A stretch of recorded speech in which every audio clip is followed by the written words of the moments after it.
Existe algo que é tão poderoso em nós e que chega ao mundo dos outros e nós ficamos assim, sem saber como é que isso aconteceu, né? Como é que eu fui capaz de construir ao longo do tempo uma credibilidade tal que promove em um outro ser humano uma esperança de que aquilo que ele pensa, ele quer, eu vou ser capaz de atender. Então, o que vai compondo essa sucessão de coisas que vão deixando no outro a percepção de esta pessoa merece a minha confiança e eu posso atender àquilo que essa pessoa deseja. Eu tenho trazido, né, dentro das minhas reflexões, dos meus pensamentos, palestras, aulas, seminários, muitas coisas relacionadas à programação neurolinguística, ao coaching e à filosofia, que são as minhas principais linhas de trabalho. E hoje não seria diferente, eu vou trazer alguns pontos que trazem a expectativa de conhecimento do que é esse valor da confiança a partir dessas estradas, tá? O coaching, a filosofia e a programação neurolinguística. Mas eu gostaria de começar contando-lhes uma história de um tempo em que eu era outra pessoa. Ou seja, todos nós já fomos muitas pessoas, percebem isso? Você já notou que você já teve muitas vidas numa só vida? E que às vezes você olha para trás e diz assim, eu nem me reconheço lá atrás. Parece que eu era de fato um outro ser humano. Logo que eu consegui morar sozinho, a experiência de morar sozinho, no primeiro momento para a minha vida, jovem, estudava muito, trabalhava muito, morar sozinho trazia uma sensação de poder muito grande. E eu tive, pela primeira vez, uma diarista. E é muito interessante você ter uma diarista, né? Você tem a possibilidade de levar para um ser humano um trabalho. Quer dizer, eu pela primeira vez estava gerando emprego para uma pessoa, estava gerando trabalho para uma pessoa. Não era um emprego, mas era um trabalho. E 2 vezes por semana, a Jo ia no meu apartamento. Numa dessas vezes, eu cheguei do trabalho, cansado, mais ou menos umas 6 horas, e já esperava que ela não estivesse em minha casa, porque ela sempre saía às 5. Quando eu cheguei lá, e chovia muito, ela ainda estava.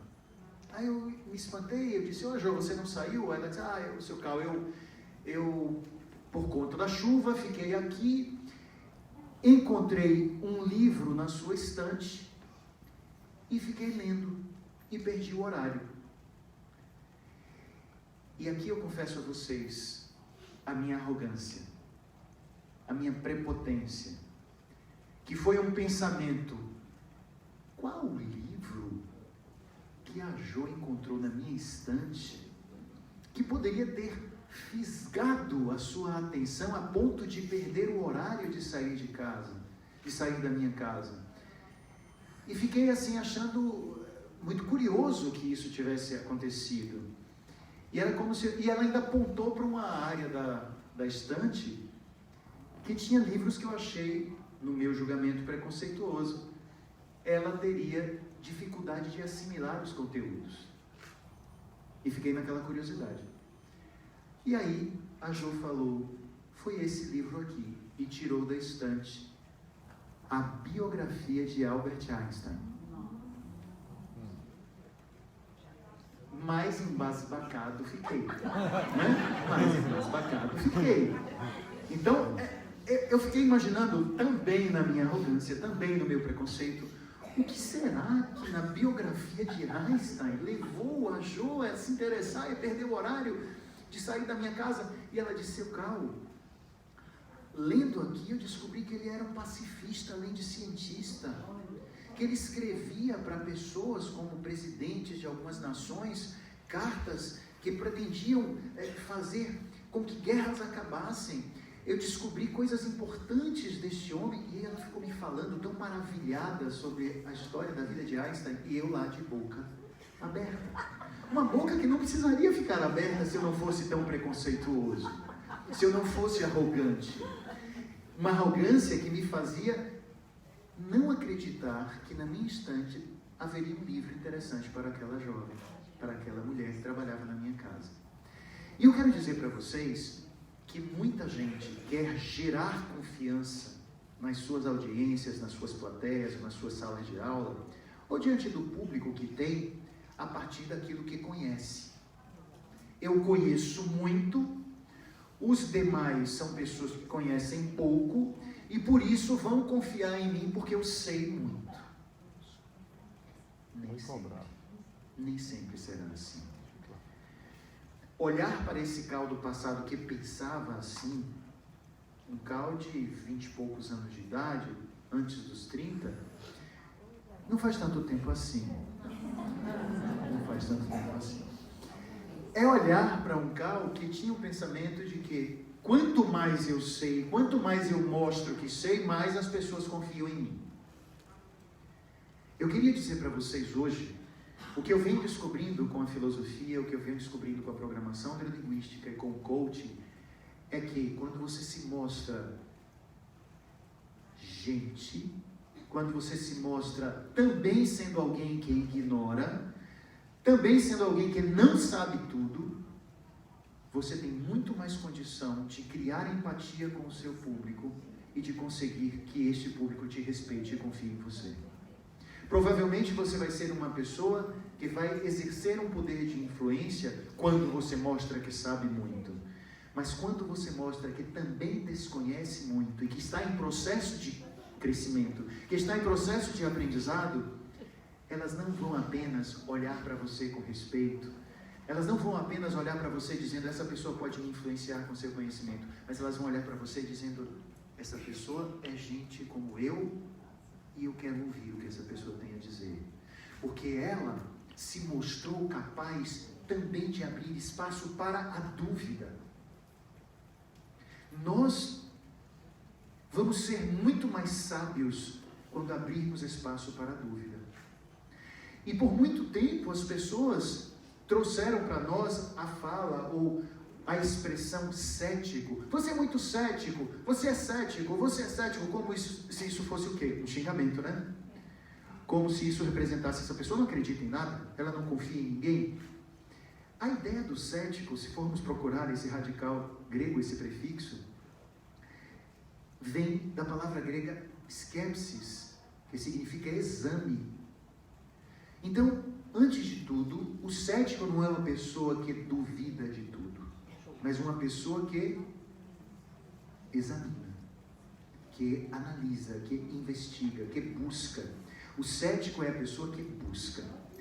E eu posso dizer para vocês com muita sinceridade, quem acha que já encontrou a verdade, goza de pouca confiança aqui, desse coração.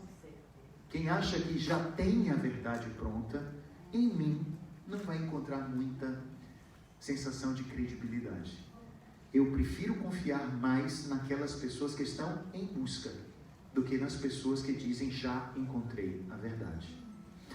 Existe um pensamento relacionado à ideia da verdade, que vem do pensamento de Cícero, grande jurista, grande pensador latino, e ele dizia o seguinte, há pessoas que dizem, a verdade existe e eu já a encontrei. Vocês conhecem gente assim? Que pensa, a verdade existe e eu já a encontrei. Por isso, me siga, porque eu sei qual é a verdade. Há pessoas que dizem, a verdade existe, mas eu não a encontrei. Por isso estou em busca. Continuo investigando, continuo buscando. Há outros que dizem, a verdade não existe. Essas pessoas são dogmáticas também. Porque no momento que ela diz que a verdade não existe, isso se torna dogma. Mas existiria aquela quarta categoria, que é daquela pessoa que diz, eu não sei se a verdade existe ou não. E é por isso que eu continuo em busca. Eu não sei se ela existe.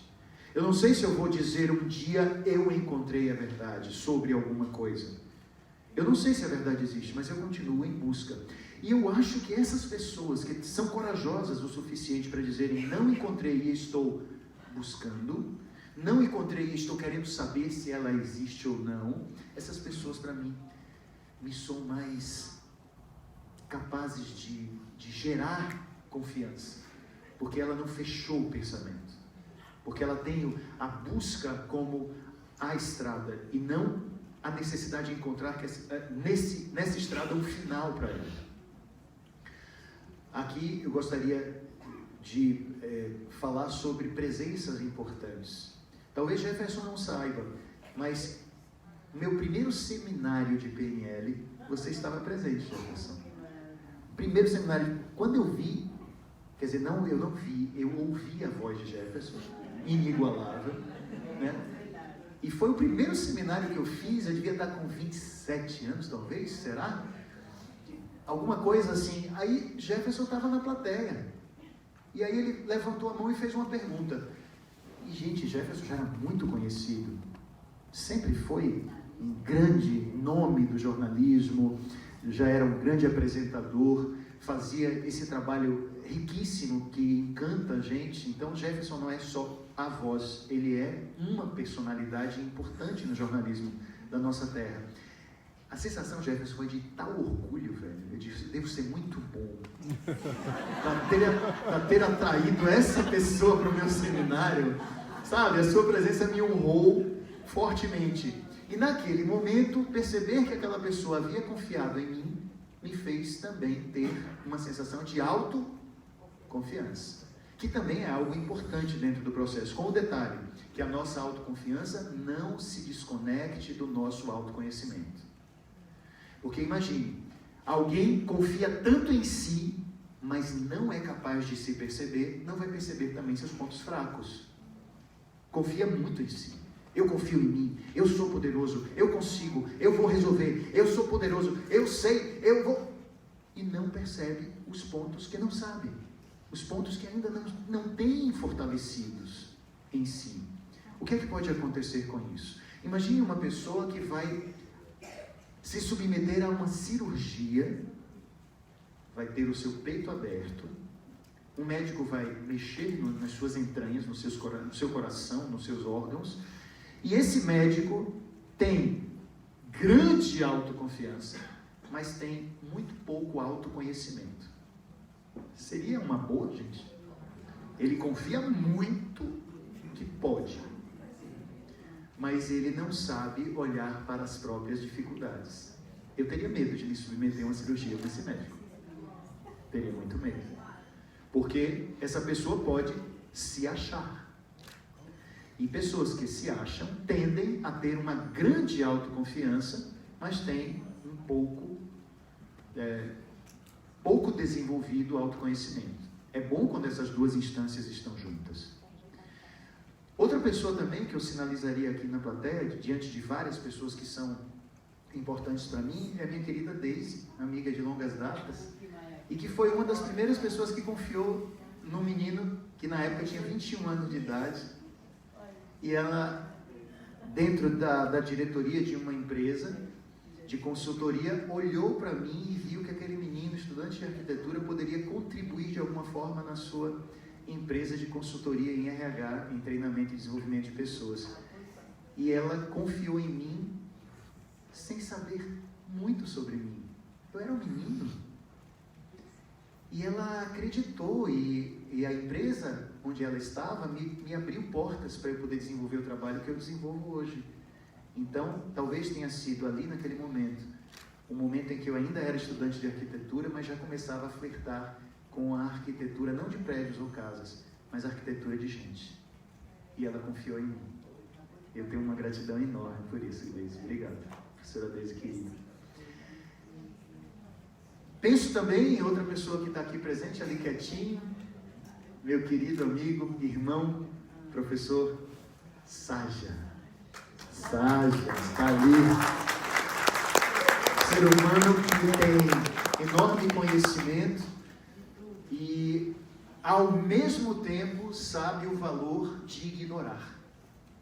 Saja foi uma das pessoas, e ele nem sabe disso, mas um dos grandes influenciadores para eu ter entrado na faculdade de filosofia.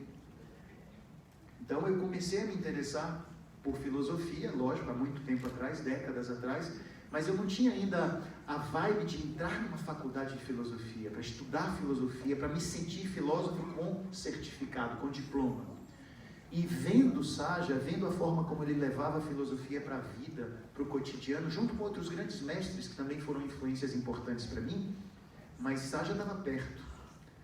E vendo a maneira como ele levava para as pessoas de uma forma facilitada, de uma forma amorosa a filosofia, isso me deu grande gás para eu poder também dizer, um dia eu quero me dizer colega de Saja. Eu quero ser filósofo também, e estou hoje no 3º ano de filosofia, ano que vem me torno filósofo. Depois de velho, fui para a faculdade de novo estudar, e foi a melhor decisão que eu tive na minha vida. Hoje eu levo filosofia além da programação neurolinguística e além do coaching, eu levo filosofia também para as empresas. E também para o nosso instituto, para o Ser Instituto aqui em Salvador, que faz cursos. Queria até lembrar a vocês que vocês, querendo participar dos nossos eventos, anotem um WhatsApp. Esse WhatsApp traz para vocês a possibilidade de conhecer mais, se vocês quiserem, olha, quero conhecer mais, quero saber quando vai ter eventos abertos, cursos no Instituto ProSer. Então, basta procurarmos a partir de prefixo 71, obviamente, 99144, repetindo, 99144, e aí vem uma escadinha descendente, 8765. Tá bom? Mnemonicamente ajuda a lembrar. 99144-8765. E aí você manda um zap dizendo assim, eu quero saber mais informações sobre os cursos, as palestras abertas, etc, etc. E vamos ter também muita informação a respeito do que a gente faz lá nas redes sociais. Palestras, aulas gravadas no YouTube e no Instagram e no Facebook, muito material também falando para vocês a respeito desses temas. Lu, quanto tempo, moça do tempo? Mais 5 minutos. Beleza. Então, vamos explorar esses 5 minutos da melhor forma. Existe uma coisa importante, turma, que tem a ver com a nossa vontade de levar, né, às pessoas uma mensagem que tenha um poder de influência legítimo e que possa fazer com que as pessoas, de fato, fiquem ligadas a nós. Vocês devem ter notado que nesse mundo hoje, de muitas redes sociais, de muita internet, há muitas pessoas que influenciam, mas que não têm grande conteúdo assim. Já perceberam isso? Sim. Então hoje é fácil você ter muitos seguidores, você ter pessoas que estão o tempo todo te ouvindo, mas quando você vai querer extrair o conteúdo, está faltando. Né? Quer dizer, o que é que essa pessoa está me trazendo? Qual é o conteúdo que ela me traz? E muita gente não está nem um pouco preocupada em ter conteúdo. Ela quer apenas ser seguida, vender o que tem. E a gente fica batendo muito firme nisso, que é, puxa, alicerce a sua mensagem. Alicerce em algo. Construa uma base para esse tipo de trabalho que você faz. Que ele não seja isento de um alicerce conceitual. Faça referências, embase o seu pensamento. Então não é só a mensagem bem passada. Você tem carisma, você tem poder de voz, você tem boa presença, que importa. Hoje nós estamos com uma carência muito grande de conteúdos, de ideias logicamente bem formuladas, argumentos bem feitos, bases teóricas que possam dar sustentação àquilo que você apresenta. Então, hoje a gente está querendo muito que pessoas que têm grande conteúdo tenham condição de levar esse conteúdo para mais pessoas, porque pode acontecer exatamente o oposto. Gente sem conteúdo, mas com grande forma, influenciando muita gente. E pessoas com grande conteúdo e com pouca forma, um pouco processo de expressão, deixando que o seu tesouro, o tesouro do seu conhecimento, esteja no fundo do mar. Diante dos meus alunos, quando damos aula sobre falar em público, em alguns cursos, nós falamos muito sobre isso. Pessoas que são como grandes navios, com os porões abarrotados de ouro, mas essas pessoas estão no fundo do mar. Elas têm enorme conteúdo, mas não têm verve, não têm poder de expressão. E aí nós achamos isso injusto. Vocês devem ter grande conteúdo e comecem a pensar como eu levo o meu conteúdo para as pessoas. Hoje é como se fosse uma grande meta para nós, um grande objetivo para nós, começar a animar as pessoas que têm algum conteúdo maior e melhor a expressar, a colocar para o mundo, porque tem muita gente que não tem conteúdo algum e que está aí. E isso a gente pode fazer algo para mudar. Eu me lembro de um mito grego que me toca profundamente, que fala sobre alguém que dizia coisas importantes, mas não era considerada, não era ouvida. Falo da personagem mitológica Cassandra. Cassandra, filha de Príamo e Écuba. Cassandra era, portanto, uma princesa, filha de rei e rainha de Troia. Ela era irmã de Heitor, de Paris. Cassandra queria ser uma grande sacerdotisa.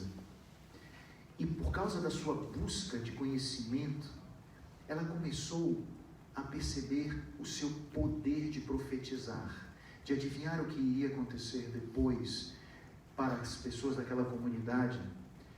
E foi muito interessante, como era dotada de uma impressionante beleza, o próprio deus Apolo se apaixona por Cassandra. E Cassandra não cede a todas as investidas de Apolo. Inclusive aprende com ele, segundo alguns mitólogos, várias coisas para aperfeiçoar o seu poder de profecia, dizendo que depois que ela tivesse muita capacidade, muita habilidade na profecia, ela então cederia a Apolo, aos encantos de Apolo e o chaveco de Apolo, né? E aí chaveco para lá, Cassandra não cumpre o prometido. Então ela bate o pé firme e diz que não vai passear em Itapuã na lua cheia com Apolo. Não vou. E aí Apolo, um deus, fica muito bravo com isso, né? Completamente apaixonado por ela. Ele cospe na boca de Cassandra e lhe lança uma maldição. Você continuará falando, mas você não terá mais a confiança e a credibilidade de ninguém. Você continuará prevendo o que vai acontecer, continuará profetizando, mas a maldição será: ninguém lhe dará ouvidos, ninguém lhe dará crédito. Ele havia contribuído com o seu poder para que Cassandra tivesse, né, o dom da adivinhação e da profecia. Então ele havia dado um presente divino para ela. Ele não podia retirar esse dom, mas ele fez o quê? Amaldiçoou o dom. Você continuará prevendo, continuará tendo as profecias, mas você não será mais ouvida. E isso faz com que Cassandra continue tendo as visões, vendo coisas, vendo o futuro. Inclusive ela vê o destino trágico de Troia, faz de tudo para que o seu pai não aceite o presente dos gregos. Lembram qual era? O grande cavalo que estava recheado de soldados gregos. Ela faz de tudo, ela prevê tudo e ninguém lhe dá ouvidos. A entendem como louca por conta da maldição. E eu gostaria de dizer, não é isso que queremos para nós, né? Nós não queremos ser desconsiderados na nossa fala. Não queremos ser esquecidos naquilo que queremos trazer para o mundo. O que é que nós podemos fazer para que a nossa credibilidade seja firme e aquilo que nós temos para levar para as pessoas seja ouvido e respeitado? E eu gostaria só de fechar com algumas orientações. A primeira delas é congruência. Que o seu pensamento tenha a ver com as suas palavras e as suas palavras tenham a ver com as suas atitudes. O alinhamento, pensamento, palavra e ação é fundamental. Segunda orientação, deixe um legado. Que o seu trabalho fale por você. Em muitos momentos não traria nenhuma confiança para quem me escuta eu chegar aqui em cima do palco e dizer coisas do tipo: eu sou muito bom, eu sou fantástico, gente. Assistam às minhas palestras, ouçam as minhas aulas, participem dos meus cursos, porque não há ninguém melhor que eu. Isso iria adiantar alguma coisa? Tudo. Existem pessoas que vivem fazendo isso. Juro, eles são como Cassandra. Quem vai dar ouvidos a alguém em cuja boca nós encontramos autoelogio o tempo todo? É o seu legado, é o seu trabalho que deve falar por você em relação à sua competência. Existe um pensamento na sociologia de um grande sociólogo chamado Pierre Bourdieu, e eu vou traduzir para vocês porque ele fala de uma forma complexa. Ele diz o seguinte: nos circuitos de consagração social, tanto maior será a consagração, quanto maior for a distância entre a fonte da consagração e o objeto consagrado. Complicou, não foi? Mas eu vou traduzir. Eu vou usar a tradução do grande professor e filósofo Clóvis de Barros Filho, quando numa aula, me ensinou isso, numa aula de vídeo. Ele diz o seguinte: o que Pierre Bourdieu queria dizer com esse pensamento é: se você tem o seu trabalho sendo elogiado pela sua mãe fala muito bem do seu trabalho. Segunda possibilidade, o seu trabalho sendo elogiado por um amigo. O seu trabalho sendo elogiado, terceira possibilidade, por uma pessoa distante. Professor de uma outra universidade, alguém que não te conhece profundamente, mas está elogiando o seu trabalho. Qual dos elogios terá maior força? O primeiro, o segundo ou o terceiro? O terceiro. Qual que terá menor força desses três? O de minha mãe, não é? Minha mãe não vai falar mal do meu trabalho. Então, qual dos três é o mais próximo? O primeiro, né? É o mais próximo. Ou seja, a fonte de consagração está muito próxima do objeto consagrado. Esta fonte é a mais distante. Tanto maior será a força da consagração, quanto maior for a distância da fonte da consagração para o objeto consagrado. Então, o terceiro elogio será o mais distante, por isso será o mais confiável.